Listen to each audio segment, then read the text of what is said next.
हम करते हैं question number 7। Use adjoint method to calculate the inverse of the following if possible.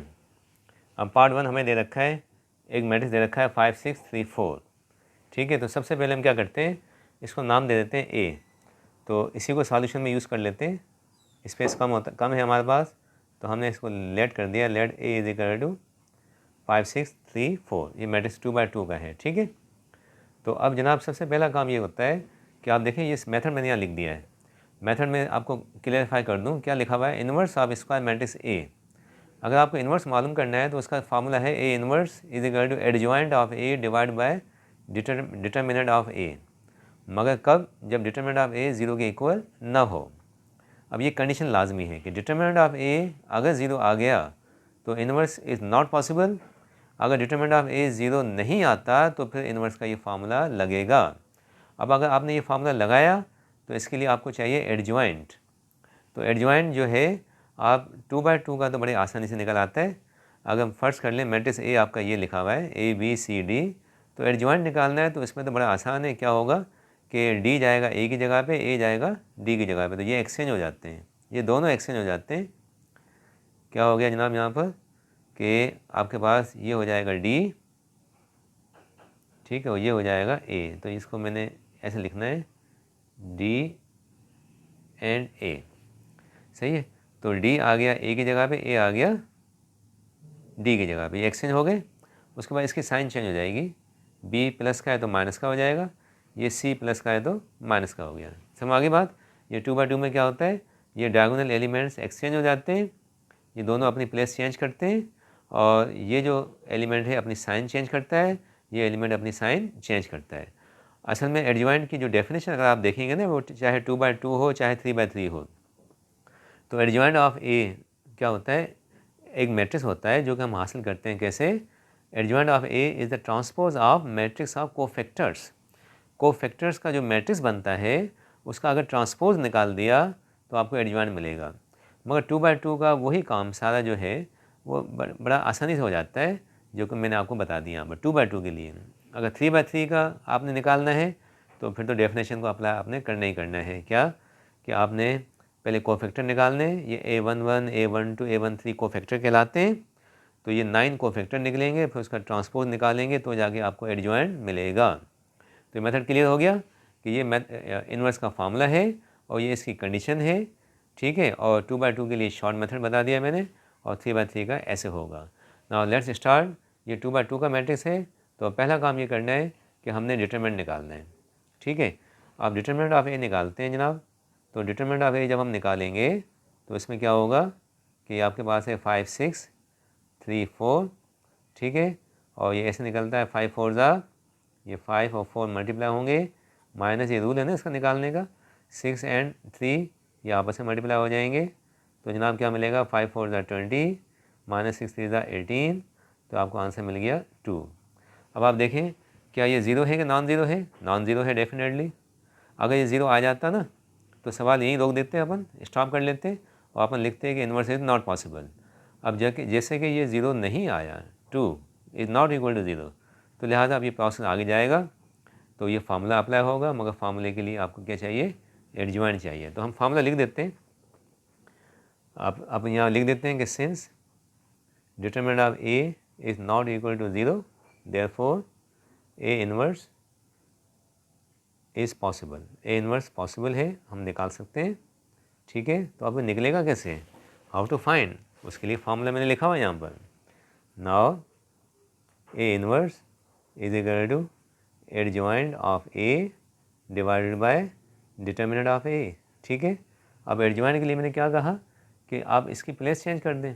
ठीक है, डी जाएगा ए की जगह पे, ए जाएगा डी की जगह पे, तो यहाँ क्या होगा, यहाँ जनाब आप इसकी प्लेस चेंज करेंगे तो ऐसे हो जाएगा। देखो ये दोनों आपस अपनी प्लेस चेंज कर देंगे तो ये हो जाएगा 5 और 4 जगह चेंज कर लें तो 4 हो गया यहाँ पर, यहाँ हो गया 5, और ये अपनी साइन चेंज कर देगा, ये माइनस का 6 हो जाएगा, ये अपनी साइन चेंज कर देगा, ये माइनस का 3 हो जाएगा। ठीक है, whole divided by determinant of A, जो कि क्या निकला हमारे पास, ये 2 निकला है, तो हमने डिवाइड बाय 2 लिख दिया। ठीक है, अब इसको डिवाइड कर दें। जब डिवाइड का प्रोसेस कराएंगे तो ये सब को डिवाइड करेगा ना, 2 सारे एलिमेंट को डिवाइड करेगा। 4 डिवाइड बाय 2 -6 डिवाइड बाई 2, ठीक है, -3 डिवाइड बाई 2 और 5 डिवाइडेड बाई 2। तो जनाब इसका आंसर क्या आ जाएगा आपके पास?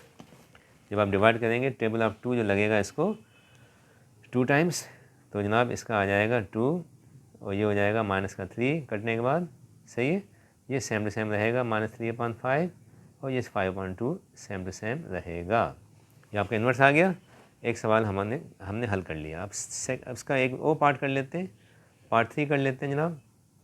पार्ट 3 में क्या है कि हमारे पास मैट्रिक्स दे रखा है, उसके एलिमेंट्स हैं 1 2 3, ठीक है, और ये फर्स्ट रो है उसकी, 2 4 6 ये सेकंड है, 3 0 9 ये थर्ड आ गई, ठीक है। अब हमें मालूम करना है इसका इन्वर्स, अगर पॉसिबल है तो हम सबसे पहला काम तो यही करेंगे कि आपने जो है इसको लेट कर देना है, ठीक है। सॉल्यूशन यही लिख दिया अपन ने टाइम बचाने के लिए, और मैंने यहाँ क्या लिख दिया, let A is equal to this matrix, ठीक है। अब अपन इसका डिटरमिनेंट निकालते हैं। डिटरमिनेंट कैसे निकलता है जनाब? 3/3 का हम सब जानते हैं कि पहले प्लस होगा, फिर माइनस होगा, फिर प्लस होगा, तो +1, ठीक है, और उसके बाद -2 और उसके बाद +3 लिख दिया अपन ने। अच्छा, ये 1 लिखा तो फर्स्ट रो और फर्स्ट कॉलम छोड़ेंगे, तो जनाब ये हो जाएगा 4 6, ठीक है, और 0 9। अब 2 की बात करते हैं। जब 2 लिखा तो हमने फर्स्ट रो छोड़ा और सेकंड कॉलम छोड़ा, तो ये बचेगा 2 3 और 6 9। और जब 3 की बात करते हैं तो ये फर्स्ट रो छोड़ेंगे और थर्ड कॉलम छोड़ेंगे, तो ये आएगा 2 4 3 0 हो गया। अब इसको सिंप्लीफाई कर लेते हैं 1। अब सिंप्लीफाई करेंगे तो ऐसे होगा 4 9 36, -0 × 6 0 हो गया, -2 2 9 18, ठीक है, -6 3 अगेन 18 आ गया, +3 2 × 0 0 हो गया, -4 3 12 हो गया, ठीक जनाब। तो आपके पास आंसर क्या आता है? 1 × 36 36, -2 टाइम्स ये 0 हो जाएगा, 18 - 18 ख़त्म, +3 × -12, तो ये आपके पास आएगा 36 माइनस, ये तो 0 हो गया ख़त्म, +- 3 12 36, रिजल्ट इज़ 0। तो अब आपके पास तो आंसर 0 आ गया, तो ये तो इन्वर्स पॉसिबल ही नहीं है। तो आप क्या लिखेंगे? Since determinant of A is equal to 0, therefore A inverse does not exist, या A inverse is not possible, ये पॉसिबल ही नहीं है, ठीक है। अब उसके बाद हम आ जाते हैं, एक और पार्ट कर लेते हैं, पार्ट 5 कर लेते हैं। पार्ट 5 में लिख देता हूँ यहाँ पर, हैं तो टोटल 6, मैंने 1 कर लिया, थर्ड कर लिया, ठीक है। अब 5th कर लेते हैं। 5th में जनाब आपके पास जो एलिमेंट्स हैं वो कौन से हैं? 1 0 2, ठीक है, और उसके बाद है 0 2 1 और फिर है 1 -1 1। तो ये पार्ट 5 है, 1 0 2 0 2 1 1 -1 1। अब प्रोसेस आपका वही होगा जनाब, क्या कि सबसे पहले तो आपने इसको सपोज कर लिया, ये आपने लिखा है सॉल्यूशन, ठीक है, लेट आपने इसको नाम दे दिया ए इज इक्वल टू दिस, ठीक है, ए आ गया। अब इसका डिटरमिनेंट निकलेगा जनाब, now we find its determinant. तो डिटरमिनेंट में हम क्या करेंगे? ओपन कर लेंगे, एक्सपेंड कर देंगे with the help of the row 1, ये प्लस, ये माइनस और ये प्लस। तो जनाब ये +1 आ गया, ठीक है, फिर माइनस का 0 आ जाएगा और फिर प्लस का 2 आ जाएगा, सही है। तो अब ये 1 लिखा हुआ है तो फर्स्ट रो में आता है, ये फर्स्ट कॉलम में आता है, दोनों हटा दें तो हमें क्या मिलेगा? 2 1 -1 1। उसके बाद ये 0 लिख दिया हमने, ये 0 फर्स्ट रो में आ रहा है, हटा दें, ये सेकंड कॉलम में आता है, सेकंड कॉलम भी हटा दें, तो ये बचेगा 0 1 और 1 और 1, +2 ये फर्स्ट रो में आता है और थर्ड कॉलम में आता है, तो आपके पास क्या बचेगा? 0 2 1 -1। तो जनाब ये हो जाएगा 1, ये आपस में मल्टीप्लाई क्रॉस मल्टीप्लाई कर लें, 2 × 1 2 हो गया, माइनस फार्मूले का है, और माइनस एक ये रहा, माइनस माइनस ये प्लस हो गया, 1 1 1। अच्छा, 0 मल्टीप्लाई एनीथिंग रिजल्ट इज़ 0, ठीक, हम जानते हैं 0 जिससे मल्टीप्लाई होता है रिजल्ट 0 ही आता है, +2। अब यहाँ पर क्रॉस मल्टीप्लिकेशन, 0 × -1 0 होगा, माइनस फार्मूले का है, 1 2 2। तो क्या मिलता है हमें? ये हो जाएगा 2 + 1 3, 3 × 1 3 हो गया, 0 हटा दें, 0 की कोई वैल्यू नहीं यहाँ पर, अहमियत नहीं है, माइनस इंटू प्लस माइनस, 2 2 4 तो जनाब इसका आंसर आ गया -1। तो ये नॉन ज़ीरो है, जब नॉन ज़ीरो है तो इसका मतलब है कि अब प्रोसेस आगे चलेगा। ठीक है, अब मालूम क्या करना है जनाब, फार्मूले के हिसाब से हमें चाहिए एडजॉइंट। तो एडजॉइंट मालूम तब होगा जब हम कोफैक्टर मालूम करेंगे। ठीक है, तो अपन लिखते हैं नाउ वी फाइंड कोफैक्टर्स। अब हम कोफैक्टर मालूम करेंगे। Now we find cofactors, cofactor मालूम कर लें ताकि एडजॉइंट निकल जाएगा वहाँ से। तो कोफैक्टर हमारे पास ये होंगे, देखें 1 2 3 4 5 टोटल 9 कोफैक्टर्स। तो पहले मैंने कोफैक्टर मालूम करना है मुझे A11। ठीक है, उसके बाद जनाब कौन सा है, उसके बाद A12 है, ये A12 भी लिख देते हैं अपन यहाँ पर A12। ठीक है, उसके बाद A13 है, सही है A13, और उसके बाद ये सारा प्रोसेस आगे चलेगा। तो चलें पहले A11 मालूम कर लेते हैं। A11 के लिए क्या होगा कि कोफैक्टर मालूम करने का रूल ये होता है कि पहले -1 लगता है। ठीक है, -1, और फिर उसके ऊपर ये जो आपके नंबर्स हैं ये प्लस कर दें। 1 + 1 ऊपर हो जाएगा इसके, यहाँ पर 1 + 2 आ जाएगा, और यहाँ पर 1 + 3 आ जाएगा। सही है। अच्छा, ये रो के लिए होता है, ये कॉलम के लिए होता है। दिस इज़ फॉर रो, ये रो के लिए होता है। ठीक है, और दूसरा नंबर किसके लिए होता है, फॉर कॉलम, राइट। तो फर्स्ट रो और फर्स्ट कॉलम छोड़ दें। जब फर्स्ट रो और फर्स्ट कॉलम छोड़ देंगे तो हमें मिलेगा, फर्स्ट रो छोड़ दें, फर्स्ट कॉलम छोड़ दें, 2 1 -1 1। तो आगे क्या होगा, -1, 1 + 1 कितना होता है, 2। ठीक है, अब उसको सिंप्लीफाई कर लें, 2 × 1, 2 × 1 2, माइनस फार्मूले का है, माइनस फार्मूले का और माइनस ये, तो ये प्लस हो गया, 1 1 ज़ा 1 हो जाएगा।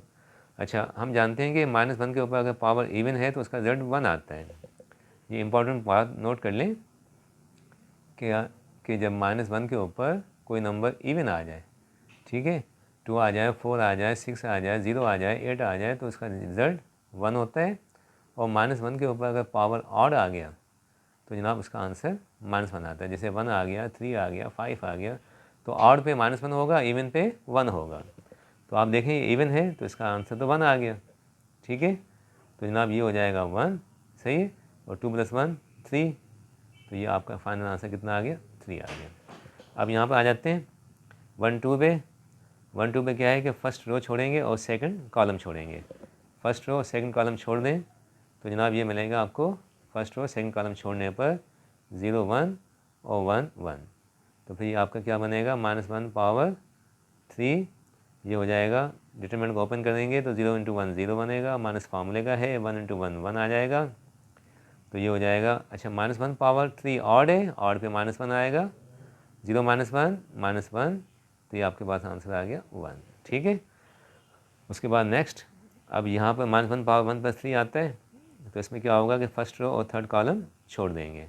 जब फर्स्ट रो और थर्ड कॉलम छोड़ेंगे, ये फर्स्ट रो छोड़ दी, थर्ड कॉलम छोड़ दिया, तो हमारे पास क्या बचेगा, 0 2 1 -1। सही है, तो ये -1 पावर 1 + 3 4 होता है। अच्छा, क्रॉस मल्टीप्लाई कर लें, 0 × -1 0, -1 × 2 2, तो ये पावर इवन है तो ये 1 हो जाएगा, और ये -2, तो ये आपके पास कितना आ जाएगा, -2 आ जाएगा। सही है। अब इस तरह से हमें बाकी मालूम करने, तो हम मालूम बाकी क्या करेंगे, 2 1, ये 2 1 लिख दिया। ठीक, उसके बाद 2 2 मालूम करना है, A22 ये कर लेंगे, फिर कौन सा है, A23 ये मालूम कर लेंगे। ठीक है, उसके बाद फिर कौन सा है जनाब, A31 मालूम करना है हमें। ठीक है, और इसके अलावा बाकी 32 और 33 भी हमें मालूम करना पड़ेगा। तो A21 की बात करते हैं, तो -1 पावर 2 + 1 लिख दिया हमने। ठीक है, सेकंड रो फर्स्ट कॉलम छोड़ दें, सेकंड रो और फर्स्ट कॉलम छोड़ेंगे तो 0 2 ये अपना फर्स्ट कॉलम छोड़ें। ठीक है, और सेकंड रो छोड़ें, तो 0 2 और -1 1, 0 2 -1 1, तो जनाब ये -1 पावर 3 बनेगा, और इसको सिंप्लीफाई करते हैं, 0 × 1 0 आएगा, माइनस फार्मूले का है, माइनस फार्मूले का, और माइनस ये रहा, माइनस इंटू माइनस ये प्लस हो गया, 1 2 ज़ा 2। ठीक है, तो -1 पावर 3 ये -1 आएगा क्योंकि ऑड है, इंटू 2, तो ये आपके पास -2 आ गया। नेक्स्ट A22 पे आ जाते हैं। माइनस प्रोसेस सबका वही है कि -1 लगेगा, 2 + 2 आ गया, अच्छा, सेकंड रो और सेकंड कॉलम छोड़ दें, सेकंड रो छोड़ेंगे, सेकंड रो छोड़ेंगे, सेकंड कॉलम छोड़ेंगे, तो 1 2 1 1 ये आएगा 1 2 1 1, ठीक है। तो -1 पावर 4, ये क्रॉस मल्टीप्लाई 1 × 1 1, ठीक है, -2, तो ये पावर इवन है तो ये 1 आ जाएगा, 1 - 2 -1 आता है, तो ये इसका आंसर -1 आ गया। नेक्स्ट 2 3 की बात करते हैं, प्रोसेस वही है, -1 पावर 2 + 3 लगेगा, सेकंड रो थर्ड कॉलम छोड़ दें, सेकंड रो और थर्ड कॉलम छोड़ देंगे, 1 0 1 -1 आएगा, 1 0 1 -1 आएगा, ठीक है। -1 पावर 2 + 3 5 होता है, इसको क्रॉस मल्टीप्लाई कर लें, ये बनेगा 1 × -1 -1 -1 × 0 0, ठीक है। तो ये पावर ऑड है तो -1 रहेगा और ये -1, तो रिजल्ट इसका फाइनल 1 आ जाएगा। A31 की बात करते हैं, A31 के लिए जनाब क्या होगा कि -1 पावर 3 + 1 आएगा, सही है। और उसके बाद हम जो है थर्ड रो और फर्स्ट कॉलम को छोड़ देंगे, थर्ड रो और फर्स्ट कॉलम छोड़ेंगे तो ये आएगा 0 2, ठीक है, और 2 1, तो जनाब ये बन जाएगा -1 पावर 4, और ये क्रॉस मल्टीप्लाई करेंगे तो ये आ जाएगा 0 -4, तो ये हो जाएगा 1 × -4, रिजल्ट इज़ -4, ठीक है। A31 तक आ गया। अब बाकी बचते हैं A32 और 33, इसको ही मालूम कर लेते हैं। यहाँ पर अपन हम लिखते हैं A32, ठीक है। A32 के लिए क्या होगा कि -1 पावर 3 + 2 आएगा, थर्ड रो और सेकंड कॉलम छोड़ दें, थर्ड रो और सेकंड कॉलम छोड़ दें, तो 1 0 2 1 बनेगा, क्या 1 0 और 2 1, ठीक। तो हल कर लेते हैं इसको, -1 पावर 5 और क्रॉस मल्टीप्लाई कर लें, ये बनेगा 1 -0। अच्छा जनाब ये क्या हो जाएगा हमारे पास, ये हो जाएगा -1 × 1, रिजल्ट इज़ -1। नेक्स्ट आखिर में कौन सा है, A33 है, तो A33 भी मालूम कर लेते हैं, ये -1 पावर 3 + 3 होगा, ठीक है। थर्ड रो थर्ड कॉलम छोड़ दें जनाब, थर्ड रो और थर्ड कॉलम छोड़ दें तो 1 0 और 0 2 बनेगा, 1 0 और 0 2 बनेगा। तो इसको सिंप्लीफाई करते हैं, -1 3 + 3 कितना होता है 6, क्रॉस मल्टीप्लिकेशन 2 - 0, तो पावर इवन है तो 1 आएगा, 1 × 2, ये आपके पास 2 आ गया। ये सारे कोफैक्टर मालूम हो गए। अब कोफैक्टर मालूम होने के बाद अब जनाब आपके पास क्या होगा, अब आप इसका एडजॉइंट निकालेंगे ना, एडजॉइंट निकालेंगे तो एडजॉइंट में क्या होता है, सारे कोफैक्टर लिख के फिर उनका ट्रांसपोज हमें करना पड़ता है, राइट। तो अब अपन निकालते हैं एडजॉइंट, तो एडजॉइंट ऑफ A में क्या होगा कि जितने भी कोफैक्टर हमने निकाले सब की वैल्यू यहाँ पुट होगी। अब देखें A11 की वैल्यू क्या निकाली हमने 3, तो ये हमने 3 लिख दिया, ठीक है। A12, अब A12 हमने क्या निकाला 1, ऐसे ही है ना, तो इस 1 2 की जगह 1 लगा दिया हमने। नेक्स्ट A13 की वैल्यू कौन सी निकली जनाब -2, तो ये -2 आ गया, सही है। इस तरह से A21 आपके पास कितना है -2, ये -2 आपने लिख दिया। A22 कितना है जनाब -1, ये -1 आ गया। A23 हमारे पास कितना है जनाब, ये 1 है, ये हमने 1 लिख दिया। नेक्स्ट A31 ये निकाला हुआ है ना -4, ये -4 आ गया, सही है। और उसके बाद A32, ये A32 हमने यहाँ निकाला क्या -1, सही है। और A33 आखिर में क्या निकाला हमने 2 निकाला, और फार्मूले के हिसाब से क्या है ट्रांसपोज है, हमने ये ट्रांसपोज लगा दिया, T फॉर ट्रांसपोज आ गया। अब जनाब ट्रांसपोज का मतलब है कि आपने क्या करना है, जो रोज़ हैं उनको कॉलम करना है। तो ये 3 1 -2 लिखा हुआ है, इसको आप ऐसे लिख देंगे 3 1 -2, ठीक। ये रो है, आप इसको कॉलम बना दें -2 -1 1, और ये हो जाएगा -4 -1 और ये 2, ये आपका ट्रांसपोज आ गया, ठीक है। अब आखिर में जो लगेगा वो लगेगा हमारा फार्मूला, कौन सा A इन्वर्स का। तो जनाब A इन्वर्स का फार्मूला क्या है, नाउ A इन्वर्स, जो A इन्वर्स है हमारे पास, उसका फार्मूला क्या होता है जनाब कि adjoint of A divide by determinant of A, यानी कि यूँ आप लिख सकते हैं कि 1 डिटर्मिनेंट ऑफ A, ठीक है, उसके बाद into adjoint of A, right, ये एडजॉइंट ऑफ A आ गया। तो इसका मतलब क्या हुआ कि 1 determinant of A, determinant of A हमारे पास क्या निकला, -1 निकला, ठीक है। तो ये हो जाएगा 1/-1 और एडजॉइंट, ये आपको एडजॉइंट लिखा हुआ है, ये आपने लिख दिया एडजॉइंट सारा। क्या लिखा हुआ है जनाब, 3 -2 -4, सही है।